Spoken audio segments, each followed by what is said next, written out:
ಇನ್ನು ನೆರೆ ಪರಿಹಾರ ಕೊಡುವಲ್ಲಿ ಕೇಂದ್ರದ ತಾರತಮ್ಯವಿಲ್ಲ, ಸಿಎಂ ಹೇಳಿಕೆಯನ್ನ ತಿರುಚಲಾಗಿದೆ. ಸಿಟಿ ರವಿ ಅವರ ಹೇಳಿಕೆ ಇದು. ಕೋಲಾರದಲ್ಲಿ ಸಚಿವ ಸಿಟಿ ರವಿ ಅವರು ಹೇಳಿಕೆಯನ್ನ ನೀಡಿದ್ದಾರೆ.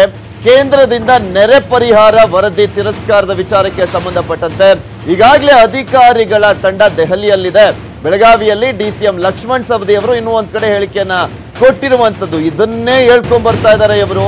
2 ತಿಂಗಳಿಂದಲೂ ಅಷ್ಟೇ ಬಿಜೆಪಿ ನಾಯಕರ ಹೇಳಿಕೆಗಳು ಒಂದೇ ರೀತಿಯಾಗಿದೆ. 2-3 ದಿನ ಅವಾಗ ಇವರಿಲ್ಲ, ಇವಾಗ ಅವರಿಲ್ಲ. ಅಮಿತ್ ಶಾ ಅವ್ರು ಬಂದೋಗಿದ್ದಾರೆ, ನಿರ್ಮಲಾ ಸೀತಾರಾಮನ್ ಬಂದೋಗಿದ್ದಾರೆ. ಬರುತ್ತೆ ಗೊತ್ತು ಸ್ವಾಮಿ ಬರುತ್ತೆ ಅಂತ. ಯಾವಾಗ ಅನ್ನೋದೇ ಪ್ರಶ್ನೆ ಆಗಿರುವಂತದ್ದು.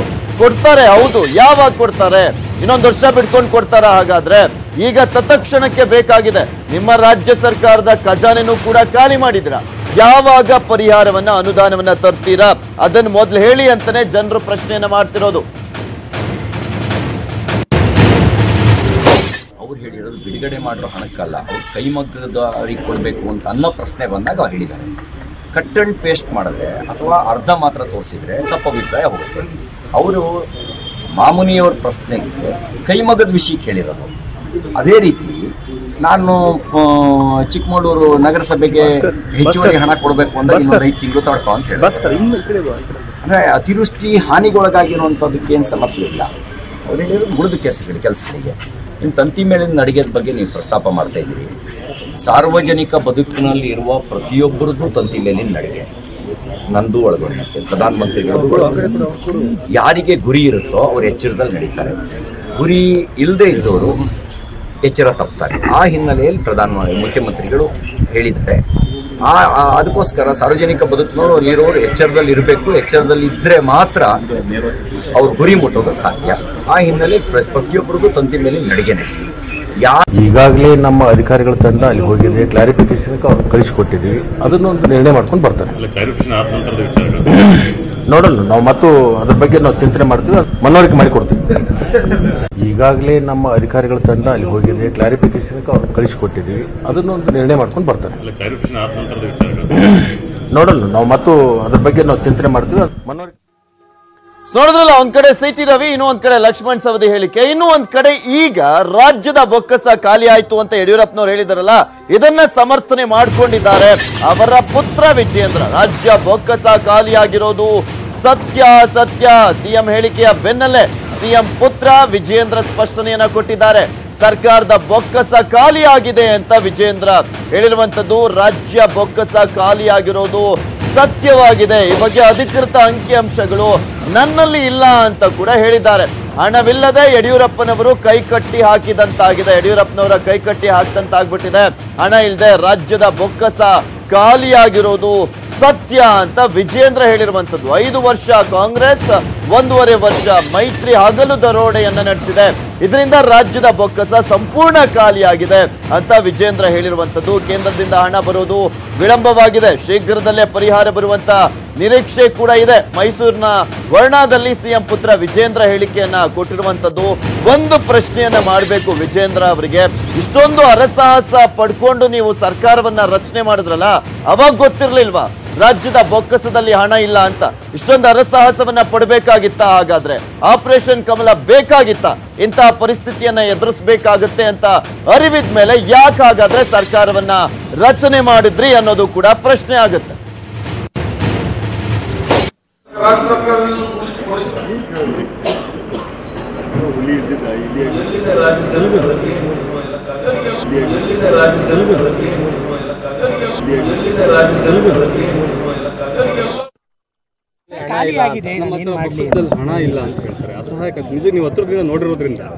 ಅಸಹಾಯಕತೆ ಅಂತಂದ್ರೆ ತಮಗೆ ಗೊತ್ತಿದೆ, ಸನ್ಮಾನ್ಯ ಯಡಿಯೂರಪ್ಪನವರು 2008-9ರಲ್ಲಿ ಮುಖ್ಯಮಂತ್ರಿ ಆದ ಸಂದರ್ಭದಲ್ಲಿ ತಿಂಗಳಲ್ಲಿ 2-3 ಒಳ್ಳೊಳ್ಳೆ ಕಾರ್ಯಕ್ರಮಗಳು ರಾಜ್ಯದ ಜನತೆಗೋಸ್ಕರ, ಬಡವರಿಗೋಸ್ಕರ ಘೋಷಣೆ ಮಾಡ್ತಕ್ಕಂಥ ತಾವು ನೋಡಿದಿರಿ. ಭಾಗ್ಯಲಕ್ಷ್ಮಿ ಯೋಜನೆ ಇರ್ಬೋದು, ಯಾವುದೇ ಯೋಜನೆಗಳು ತಗೊಳ್ರಿ. ಆದರೆ ಯಡಿಯೂರಪ್ಪನವರು ಈ ಬಾರಿ ಮುಖ್ಯಮಂತ್ರಿ ಆದಮೇಲೆ ಹಣಕಾಸಿನ ವ್ಯವಸ್ಥೆ ಸರಿ ಇಲ್ಲ ಅಂತಕ್ಕಂಥದ್ದು ಸತ್ಯ. ಯಾಕೆಂದರೆ ಕಳೆದ 6-6.5 ವರ್ಷ ಕಾಂಗ್ರೆಸ್ ಸರ್ಕಾರ ಇದ್ದಂಥ ಸಂದರ್ಭ ಇರ್ಬೋದು, JDS ಸಮ್ಮಿಶ್ರ ಸರ್ಕಾರ ಇರ್ಬೋದು, ಒಂದು ಹಗಲು ದರೋಡೆ ಆಗಿದೆ ಹೊರತು ಏನು ಬೊಕ್ಕಸ. ನಿಮ್ಗೆ ಗೊತ್ತಿದೆ, ಯಡಿಯೂರಪ್ಪನವರು ಮೊದಲನೇ ಬಾರಿ ಡೆಪ್ಟಿ CM ಇದ್ದಂಥ ಸಂದರ್ಭದಲ್ಲಿ ಹಣಕಾಸು ಸಚಿವರಿದ್ದಾಗ 36,000 ಕೋಟಿ ಇರ್ತಕ್ಕಂಥ ರಾಜ್ಯದ ಒಂದು ಹಣಕಾಸಿನ ಇದು 1 ಲಕ್ಷ ಕೋಟಿ ತೆಗೆದುಕೊಂಡು ಅಂತ ಹೋದಂಥ ಧೀಮಂತ ನಾಯಕ ಯಡಿಯೂರಪ್ಪನವರು. ಆದರೆ 1 ಲಕ್ಷ ಕೋಟಿ ದಾಟಿದ್ರೂ ಕೂಡ ನಮ್ಮ ರಾಜ್ಯ ಸರ್ಕಾರದ ಬಜೆಟ್ ಇವತ್ತು ಅಭಿವೃದ್ಧಿ ಕೆಲಸ ಮಾಡೋದಕ್ಕೆ ಹಣ ಇಲ್ಲ ಅಂತಂದ ಸಂದರ್ಭದಲ್ಲಿ ಯಡಿಯೂರಪ್ಪನ ನೋವಾಗಿರೋ ಸಹಜ, ಮುಖ್ಯಮಂತ್ರಿಗಳ ನೋವಾಗಿರೋ ಸಹಜ. ಅದ್ರ ವಿಶ್ವಾಸ ಇದೆ, ಅವರೇ ಹಣಕಾಸಿನ ಸಚಿವರಾಗಿರೋದ್ರಿಂದ ಬರೋ ದಿನಗಳು ಎಲ್ಲವೂ ಸರಿ ಹೋಗ್ತದೆ. ಅಭಿವೃದ್ಧಿ ಕೆಲಸ ಕಾರ್ಯಗಳಿಗೆ ಹೆಚ್ಚು ಒತ್ತನ್ನು ಕೊಡ್ತಾರೆ ಅಂತ ವಿಶ್ವಾಸ ನಮಗಿದೆ. ನನ್ನ ಹತ್ರ ಅದ್ರ ಬಗ್ಗೆ ಸ್ಟ್ಯಾಟಿಸ್ಟಿಕ್ಸ್ ಇಲ್ಲ, ಆದರೆ ಮೇಲ್ನೋಟಕ್ಕೆ ಗೊತ್ತಾಗ್ತದೆ ಬೊಕ್ಕಸದಲ್ಲಿ ಹಣ ಇಲ್ಲ ಅಂತಕ್ಕಂಥದ್ದು. ಯಾವುದೇ ಅಭಿವೃದ್ಧಿ ಕೆಲಸ ಇನ್ನು ಯಡಿಯೂರಪ್ಪನವ್ರು ಅನ್ಕೊಂಡ ರೀತಿಯಲ್ಲಿ ನಿಮ್ಗೆ ಗೊತ್ತಿದೆ, ಯಾವಾಗಲೂ ಕೂಡ ಬಡವರ ರೈತರ ಪರವಾಗಿ ಅವರೇನು ಅನೇಕ ಕಾರ್ಯಕ್ರಮ ಕೊಡಬೇಕು ಅಂತಕ್ಕಂಥ ಮನಸ್ಸಲ್ಲಿ ಇಟ್ಕೊಂಡಿದ್ದಾರೆ. ಹಾಗಾಗಿ ಒಂಥರ ಕೈ ಹಿಡ್ದಂಗೆ ಆಗಿದೆ. ಈ ಕುರಿತಂತೆ ಮಾತಾಡಲಿಕ್ಕೆ ನಮ್ಮ ಜೊತೆ ಮಾಜಿ ಸಂಸದರಾಗಿರುವಂತಹ ಹಾಗೆ ಕಾಂಗ್ರೆಸ್ನ ಹಿರಿಯ ನಾಯಕ VS ಉಗ್ರಪ್ಪ ಅವರು ದೂರವಾಣಿ ಸಂಪರ್ಕದಲ್ಲಿದ್ದಾರೆ. ನಮಸ್ಕಾರ ಸರ್. ಯಡಿಯೂರಪ್ಪನವರ ಹೇಳಿಕೆಯನ್ನ ಕೂಡ ಗಮನಿಸಿದಿರಾ?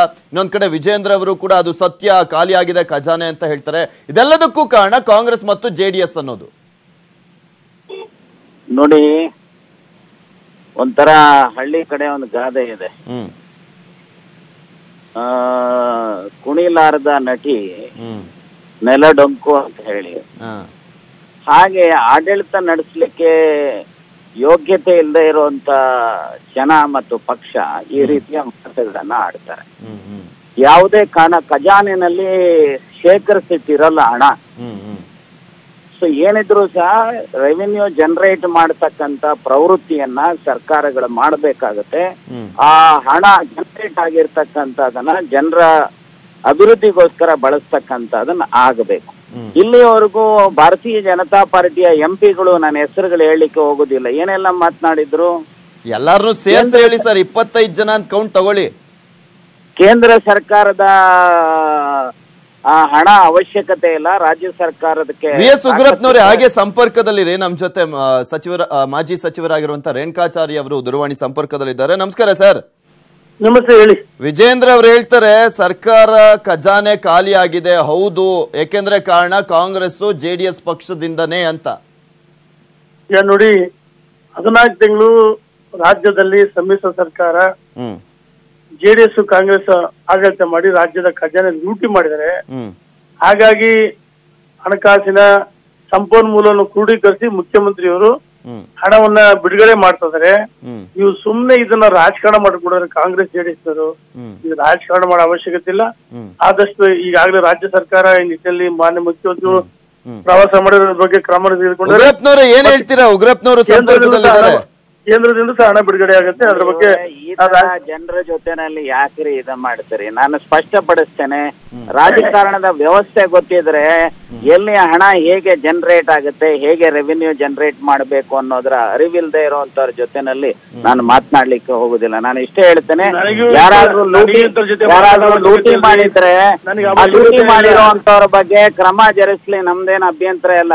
ಸೊ ಇವತ್ತು ಲೂಟಿ ಮಾಡುವಂತರ ಬಗ್ಗೆ ಏನಾದ್ರೂ ಲೂಟಿಗಾರರು ಹತ್ರ ನಾನು ಮಾತಾಡಕ್ ಅವಶ್ಯಕತೆ ಇಲ್ಲ. ಸರ್ಕಾರ ಎಷ್ಟು ಮಟ್ಟಿಗೆ 14 ತಿಂಗಳು ಓಡಿದೆ.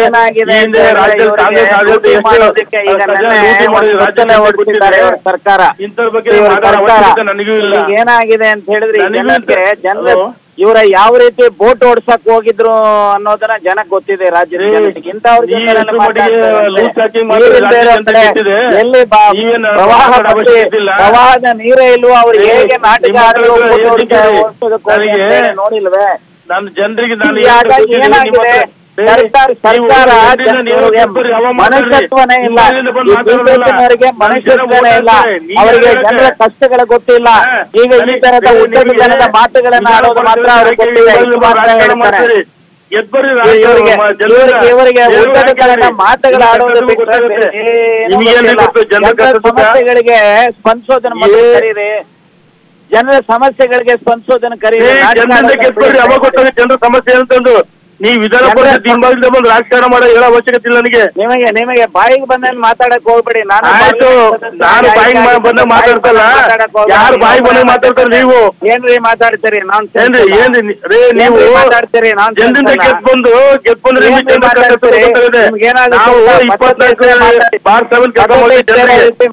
ಹೋಗ್ಬೇಡಿ. ಜನರ ಬಗ್ಗೆ ಜನರ ಬಗ್ಗೆ ಮಾತಾಡೋ ಅವಶ್ಯಕತೆ ಇಲ್ಲ. ಮಾಡಿದಾರಲ್ಲ, ದೇವರೇ ಕಾಪಾಡಬೇಕು, ದೇವರೇ ಕಾಪಾಡಬೇಕು ನಿಮ್ಮಂತವ್ರನ್ನ. ಇಲ್ಲಿ ಉತ್ತರ ಕೊಡ್ಲಿಕ್ಕೆ ಆಗೋದಿಲ್ಲ ಬಿಡಿ ಕೆಲವೊಂದು ವಿಚಾರಗಳಿಗೆ. 25 ಸಂಸದರು ಏನ್ ಮಾಡ್ತಿದ್ದಾರೆ ಅನ್ನೋದು ಕೂಡ ಗೊತ್ತಾಗ್ತಾ ಇಲ್ಲ ಅನ್ಸುತ್ತೆ ಬಿಜೆಪಿ ನಾಯಕರಿಗೆ. ಏನಾಗಿದೆ ಅವರಿಗೆ, ಬಿಜೆಪಿ ನಾಯಕರಿಗೆ ಅವರ ನಾಯಕನ ಎದುರುಗಡೆ ಮಾತನಾಡುವಷ್ಟು ಧೈರ್ಯನೂ ಇಲ್ಲ, ಪರಿಹಾರವನ್ನ. ನಂದು ಒಂದು ಪ್ರಶ್ನೆ ಉಗ್ರಪ್ಪನವ್ರೆ, ಒಂದು ಪ್ರಶ್ನೆ, ಇವ್ರಿಗೆ ಇಷ್ಟೊಂದು ಸಂಕಷ್ಟ ಪರಿಸ್ಥಿತಿಲಿದೆ ಅಂತ ಗೊತ್ತಿದ್ರು ಯಾಕೆ ಬರ್ಬೇಕಾಗಿತ್ತಂತೆ? ಹಾಗಾದ್ರೆ ಆಪರೇಷನ್ ಕಮಲ ಎಲ್ಲ ಮಾಡ್ಕೊಂಡು ಅಧಿಕಾರಕ್ಕೆ ಅಂತ ನಡ್ಸ್ಲಿಕ್ಕೆ ಆಗೋದಿಲ್ಲ ಅಂದ್ರೆ ಕಷ್ಟ ಇದೆ ಅಂತ ಗೊತ್ತಿದ್ಮೇಲೆ ಖಜಾನೆ ಖಾಲಿ ಅಂತ ಹೇಳಿದ್ದು ಮುಖ್ಯಮಂತ್ರಿಗಳೇ, ಕೇಂದ್ರದ ನೆರವು ಬೇಡ ಅಂತ ಹೇಳಿದ್ದು ಕೂಡ ಯಡಿಯೂರಪ್ಪನವರೇ. ರಾಜ್ಯ ಕೊಟ್ಟ ವರದಿ ಬಗ್ಗೆಯೂ ಕೂಡ ಮಾತನಾಡಿದ್ದು ಇವರೇ BS ಯಡಿಯೂರಪ್ಪನವರು. ಒಂದೊಂದು ಬಾರಿ ಒಂದೊಂದು ರೀತಿಯಾಗಿ ಹೇಳಿಕೆಯನ್ನ ಕೊಡ್ತಾ ಇದ್ದಾರೆ. ಅದರಲ್ಲೂ ಈ ಬಾರಿ ಅಂತೂ ಕೇವಲ 24 ಅವರ್ಸ್ ಅಲ್ಲಿ 24 ಗಂಟೆಯಲ್ಲಿ ಮುಖ್ಯಮಂತ್ರಿಗಳ 3 ವಿಭಿನ್ನ ಮಾತನ್ನ ನಾವು ನಿಮ್ಗೆ ತೋರಿಸ್ತೀವಿ. ಜನ ಯಾವ್ದನ್ನ ನಂಬೇಕು ಸ್ವಾಮಿ? ನೀವು ರಾಜ್ಯದ ಮುಖ್ಯಮಂತ್ರಿಗಳು ಯಾವ್ದನ್ನ ಬಿಡಬೇಕು, ಯಾವ್ದನ್ನ ನಂಬೇಕು? ಸಂತ್ರಸ್ತರ ನೋವಿಗೆ ಸ್ಪಂದಿಸದ ಖಾಲಿ ಕೈ ಸರ್ಕಾರ. ಸೊ ಹೀಗಾಗಿ ಜನ ಕೂಡ ಆಕ್ರೋಶವನ್ನ ವ್ಯಕ್ತಪಡಿಸ್ತಾ ಇದ್ದಾರೆ, ಅಸಮಾಧಾನ ವ್ಯಕ್ತಪಡಿಸ್ತಾ ಇರುವಂತದ್ದು. ಒಂದ್ ಕಡೆ ಪ್ರತಿಭಟನೆಯನ್ನ ನಡೆಸ್ತಾ ಇದ್ದಾರೆ. ಪ್ರತಿನಿತ್ಯ ಈಗ ಪ್ರತಿಭಟನೆಯನ್ನ ಮಾಡಿನೇ ನ್ಯಾಯವನ್ನ ಕೇಳುವಂತ ಸಂದರ್ಭ ಪರಿಸ್ಥಿತಿ ರಾಜ್ಯದಲ್ಲಿ ಎದುರಾಗಿದೆ. ಯಡಿಯೂರಪ್ಪನವರಿಗೆ ಇಕ್ಕಟ್ಟಿನ ಪರಿಸ್ಥಿತಿ. ಒಂದೊಂದು ಬಾರಿ ಒಂದೊಂದು ರೀತಿಯಾದಂತ ಹೇಳಿಕೆಯನ್ನ ಕೊಡ್ತಿರುವಂತದ್ದು ಮತ್ತಷ್ಟು ಸಂಕಷ್ಟಕ್ಕೆ ಎಡೆ ಮಾಡಿಕೊಡ್ತಾ ಇದೆ.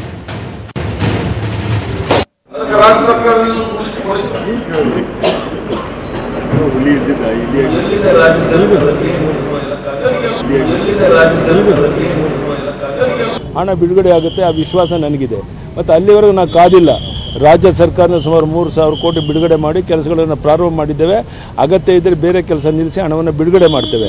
ಆದ್ದರಿಂದ ಕೇಂದ್ರ ಸರ್ಕಾರ ಹಣ ಬಿಡುಗಡೆ ಮಾಡಲಿಲ್ಲ ಅನ್ನೋ ಕಾರಣಕ್ಕೋಸ್ಕರ ಯಾವುದೇ ಅತಿವೃಷ್ಟಿ ಭಾಗದಲ್ಲಿ ಆಗುವಂಥ ಕೆಲಸ ಕಾರ್ಯಗಳು ನಿಂತಿಲ್ಲ, ಅದು ಮುಂದುವರಿಸ್ಕೊಂಡು ಹೋಗ್ತೇವೆ. ನಮ್ಮ ಇಬ್ಬರು ಅಧಿಕಾರಿಗಳನ್ನು ಅಮಿತ್ ಶಾ ಅವರು, ಪ್ರಧಾನಿಯವರು ಡೆಲ್ಲಿಗೆ ಕರೆಸ್ಕೊಂಡಿದ್ದಾರೆ. ನಾವೇನು ಅಂಕಿಅಂಶ ಕೊಟ್ಟಿದ್ದೋ ಅದರ ಆಧಾರದ ಮೇಲೆ ಅದೇನಿದೆ ಸರಿ ತಪ್ಪು ವೆರಿಫೈ ಮಾಡ್ತಾ ಇದ್ದಾರೆ.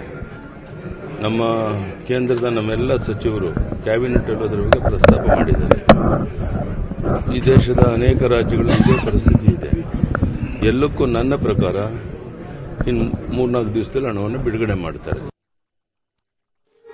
ನೋಡಿದ್ರಲ್ಲ, 24 ಗಂಟೆಗಳಲ್ಲಿ 3 ಹೇಳಿಕೆಯನ್ನ ಕೊಟ್ಟಿರುವಂತದ್ದು ಸಿಎಂ BS ಯಡಿಯೂರಪ್ಪ. ಬೆಳಗಾವಿ ಪ್ರವಾಸದಲ್ಲಿದ್ದಾರೆ. ಆದ್ರೆ ಬೆಳಗಾವಿಯಲ್ಲಿ BSY ಸಂತ್ರಸ್ತರ ಆಕ್ರೋಶಕ್ಕೆ ಗುರಿಯಾದ್ರು. ಸರ್ಕ್ಯೂಟ್ ಹೌಸ್ ಬಳಿ ರೈತರು ಸಿಎಂಗೆ ಮುತ್ತಿಗೆ ಹಾಕುವುದಕ್ಕೆ ಯತ್ನವನ್ನ ಮಾಡಿದ್ರು. ಪೊಲೀಸರು ಪ್ರತಿಭಟನಾ ನಿರತ ರೈತರನ್ನ ವಶಕ್ಕೆ ಪಡೆದ್ರು. ಪೊಲೀಸ್ ಠಾಣೆ ಬಳಿಯೂ ಕೂಡ ಕೆಲ ರೈತರು ಪ್ರತಿಭಟನೆಯನ್ನ ನಡೆಸಿದ್ರು. ಇನ್ನು ಸಿಎಂ ಅಹವಾಲು ನೀಡಲು ರೈತರು ಬರದೆ ಆಕ್ರೋಶವನ್ನ ವ್ಯಕ್ತಪಡಿಸಿದ್ರು.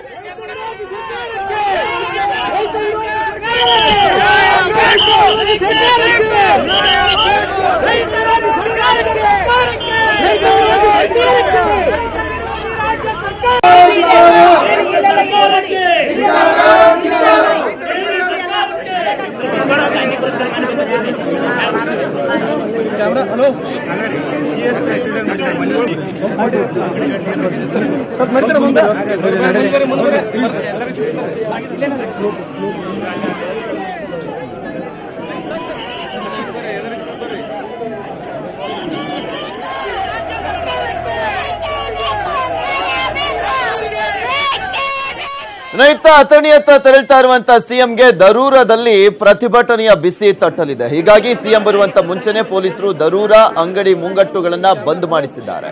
ಪೊಲೀಸರ ಕ್ರಮಕ್ಕೆ ಅಂಗಡಿ ಮಾಲೀಕರು ಆಕ್ರೋಶವನ್ನ ವ್ಯಕ್ತಪಡಿಸಿದ್ದಾರೆ.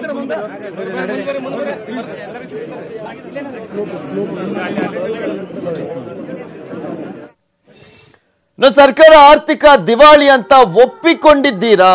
ಒಂದು ಕ್ಷಣ ಕೂಡ ಅಧಿಕಾರದಲ್ಲಿರೋದಕ್ಕೆ ನಿಮ್ಗೆ ಅರ್ಹತೆ ಇಲ್ಲ, ರಾಜೀನಾಮೆ ಕೊಡಿ ಅಂತ ಸಿಎಂಗೆ ಸಿದ್ದರಾಮಯ್ಯ ಟ್ವಿಟರ್ ನಲ್ಲಿ ಟಾಂಗ್ ಕೊಟ್ಟಿದ್ದಾರೆ. ನೀವೇ ಹೇಳ್ತಾ ಇದ್ದೀರಾ ಆರ್ಥಿಕ ಪರಿಸ್ಥಿತಿ ಹದಗೆಟ್ಟಿದೆ ಅಂತ. ಸೊ ನಿಮ್ಗೆ ಈ ಒಂದು ರಾಜಕೀಯದಲ್ಲಿ ಅಧಿಕಾರದಲ್ಲಿ ಮುಂದುವರಿಯೋದಕ್ಕೆ ಅರ್ಹತೆ ಇಲ್ಲ. ಸೊ ರಾಜೀನಾಮೆ ಕೊಟ್ಟು ಹೊರನಡೀರಿ ಅಂತ ಸಿದ್ದರಾಮಯ್ಯನವರು ಹೇಳಿರುವಂತದ್ದು. ಇನ್ನೊಂದ್ ಕಡೆ ನೆರೆ ಪರಿಹಾರ ತರದಂತ ಬಿಜೆಪಿ ಸಂಸದರು ಫೇಲ್ ಆಗಿದ್ದಾರೆ. ಬಿಜೆಪಿ ಸಂಸದರು ಬರೀ ಪೇಪರ್ ಹುಲಿಗಳಷ್ಟೇ. ಇನ್ನೆಷ್ಟು ದಿನ ಸಾಯ್ಬೇಕು, ಇನ್ನು ಎಷ್ಟು ಜನ ಸಾಯ್ಬೇಕು ಅಂತ ಪ್ರಿಯಾಂಕಾ ಖರ್ಗೆ ಟ್ವಿಟರ್ ನಲ್ಲಿ ತಮ್ಮ ಆಕ್ರೋಶವನ್ನ ಹೊರಹಾಕಿದ್ದಾರೆ. ಮತ್ತು ಒಂದ್ ಕಡೆ ಪ್ರವಾಹ ಬಂದು 2 ತಿಂಗಳು ಕಳೆದಿದೆ. ರಾಜ್ಯದಲ್ಲಿ ನಷ್ಟವಾಗಿದ್ದು 1 ಲಕ್ಷ ಕೋಟಿಗೂ ಅಧಿಕ. ಕೇಂದ್ರದಿಂದ ಇದುವರೆಗೂ ಯಾವುದೇ ಪರಿಹಾರ ಬಂದಿಲ್ಲ. ಮಾಜಿ ಸಚಿವ ಕೃಷ್ಣ ಬೈರೇಗೌಡರು ಕೂಡ ಹೇಳಿಕೆಯನ್ನ ಕೊಟ್ಟಿರುವಂತದ್ದು. ಕಾಂಗ್ರೆಸ್ ನಾಯಕರು ಈಗ ಬಿಜೆಪಿಯ ಕೇಂದ್ರ ಮತ್ತು ರಾಜ್ಯ ಸರ್ಕಾರದ ವಿರುದ್ಧ ತಮ್ಮ ಆಕ್ರೋಶವನ್ನ ಹೊರಹಾಕ್ತಿದ್ದಾರೆ. ನಿಮಗೆ ತೋರಿಸ್ತಾ ಇದ್ದೀವಿ ಸಿದ್ದರಾಮಯ್ಯನವರು ಟ್ವೀಟ್ ಮಾಡಿರುವಂತದ್ದನ್ನ. ಸನ್ಮಾನ್ಯ ಮುಖ್ಯಮಂತ್ರಿಗಳಾದ ಯಡಿಯೂರಪ್ಪನವರೇ, ನಿಮ್ ಸರ್ಕಾರ ಆರ್ಥಿಕವಾಗಿ ದಿವಾಳಿಯಾಗಿದೆ ಎಂದು ಒಪ್ಪಿಕೊಂಡ ನಂತರ 1 ಕ್ಷಣ ಕೂಡ ಅಧಿಕಾರದಲ್ಲಿ ಮುಂದುವರಿಯುವಂತ ಅರ್ಹತೆ ನಿಮಗಿಲ್ಲ. ದಯವಿಟ್ಟು ರಾಜೀನಾಮೆ ಕೊಟ್ಟು ಹೊರ ನಡೀರಿ ಅಂತ ಇಲ್ಲಿ ಸಿದ್ದರಾಮಯ್ಯನವರು ತಿರುಗೇಟನ್ನ ಕೊಟ್ಟಿದ್ದಾರೆ. ಯಡಿಯೂರಪ್ಪನವರು ಈಗ ಅಂದ್ರೆ ಅಲ್ಲಿ ನಿನ್ನೆ ಬೆಳಗಾವಿಯಲ್ಲಿ ನಡೀತಾ ಇದ್ದಂತ ಒಂದು ಸಭೆಯ ಸಂದರ್ಭದಲ್ಲಿ ಎಲ್ಲಿದೆಯಪ್ಪ ದುಡ್ಡು ರಾಜ್ಯ ಸರ್ಕಾರದಲ್ಲಿ ಅಂತ ಹೇಳಿದಂತ ವಿಚಾರಕ್ಕೆ ಸಂಬಂಧಪಟ್ಟಂತೆ ಅವರು ಈ ರೀತಿಯಾಗಿ ತಿರುಗೇಟನ್ನ ಕೊಟ್ಟಿದ್ದಾರೆ ಯಡಿಯೂರಪ್ಪನವರಿಗೆ. ಮತ್ತು ಒಂದ್ ಕಡೆ ಪ್ರಿಯಾಂಕಾ ಖರ್ಗೆ ಅವರು ಕೂಡ ಇಲ್ಲಿ ಟ್ವೀಟ್ ಮಾಡಿರೋದನ್ನ ಗಮನಿಸ್ತಾ ಇದ್ದೀರಾ. 25 ಬಿಜೆಪಿ ಎಂಪಿಗಳು ಕೂಡ ಫೇಲ್ ಆಗಿದ್ದಾರೆ. ಸೊ 0 ಫಂಡ್ಸ್ ಇದುವರೆಗೂ ಬಂದಿರುವಂತದ್ದು ಕರ್ನಾಟಕಕ್ಕೆ. ಏನ್ ಮಾಡ್ತಿದ್ದೀರಿ ನೀವು? ರಾಜೀನಾಮೆ ಕೊಟ್ಟು ಹೊರಬರ್ರಿ ಅಂತ ಇವರು ಕೂಡ ಕುಟುಕಿದ್ದಾರೆ ಬಿಜೆಪಿ ಸಂಸದರನ್ನ.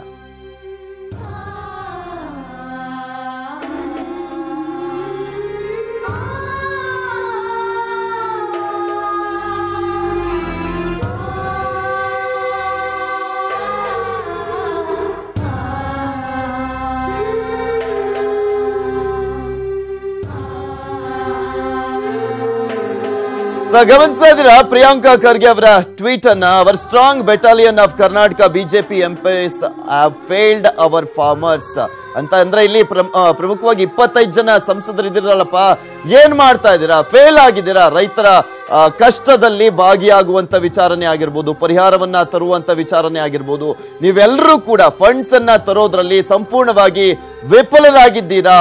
ನೀವು ಪೇಪರ್ ಟೈಗರ್ಗಳಷ್ಟೇ ಅಂತ ಇಲ್ಲಿ ಕುಟುಕಿದ್ದಾರೆ ಪ್ರಿಯಾಂಕಾ ಖರ್ಗೆ ಅವರು ಟ್ವಿಟರ್ ನಲ್ಲಿ.